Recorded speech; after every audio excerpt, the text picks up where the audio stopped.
Welcome to Vuln Vibes. Today we're doing a deep dive into something pretty critical, some updates from SonicWall. That's right. They've just patched multiple vulnerabilities in their NetExtender VPN client for Windows. Okay, NetExtender. Lots of folks rely on that for remote access, so this sounds important. Definitely. Specifically, we're talking about 3 new CVEs in versions 10.3.1 and earlier. They really demand attention. All right, let's break them down. What's the first one? First up is CVE 2025-2308. It's flagged as improper privilege management with a CVSS score of 7.2. 7.2. Okay, so medium-high severity. What's the practical risk? Well, think about it. A low-privileged attacker, maybe someone already inside with basic access, could potentially use this Use it how? to modify key client configurations. We're talking potentially rerouting VPN connections. Oh, wow. Okay. Or just weakening the security settings you rely on. It really undermines the integrity of that secure tunnel. Right, it's the trust factor hard. Okay, what's the second vulnerability? That's CVE 2025-23009.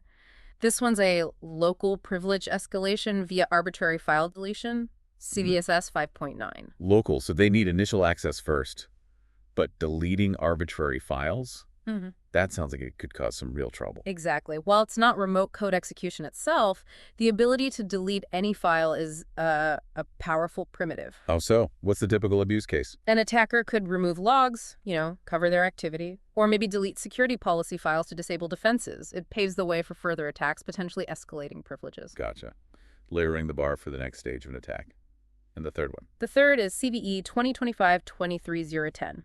This is a link following file access issue, CVSS 6.5. It involves symbolic links, or symlinks. Symlinks. Those can be tricky. What's the danger here? The vulnerability lies in how NetExtender handles these links. An attacker could craft specific symlinks to manipulate file operations. Manipulate them to do what? To tamper with system files, potentially.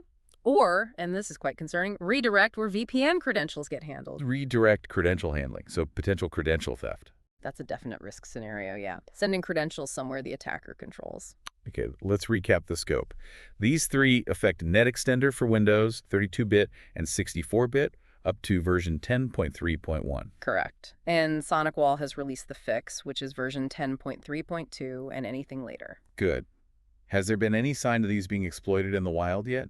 Thankfully, no reports of active exploitation yet, but the real worry here is the potential for chaining these. Chaining them, how would that work? Well, imagine an attacker uses the first one, the privilege management flaw, after getting initial low-level access, Okay. then uses the file deletion vulnerability for privilege escalation, Right. and then maybe leverages the symlink issue to access sensitive data or credentials. It creates a pathway to deeper compromise. That makes sense. A combined attack chain. So SonicWall's recommendation. They're strongly advising users to upgrade to version 10.3.2 or later immediately, and that's advice you really should take. Absolutely. For the security professionals listening, what's the bigger picture here, beyond just patching this one client? It really just hammers home the constant need for diligent patch management, especially for critical remote access tools like VPN clients. They're prime targets. Exactly. They sit at the edge, they're exposed. Vulnerabilities here can have huge downstream consequences. It's a fundamental security practice to stay current with vendor updates. Given the risks we've talked about, unauthorized config changes, privilege escalation, file system games, organizations need to check their exposure fast. Definitely review the SonicWall advisory for all the technical details. And assess your risk. And maybe it prompts a useful question for everyone listening.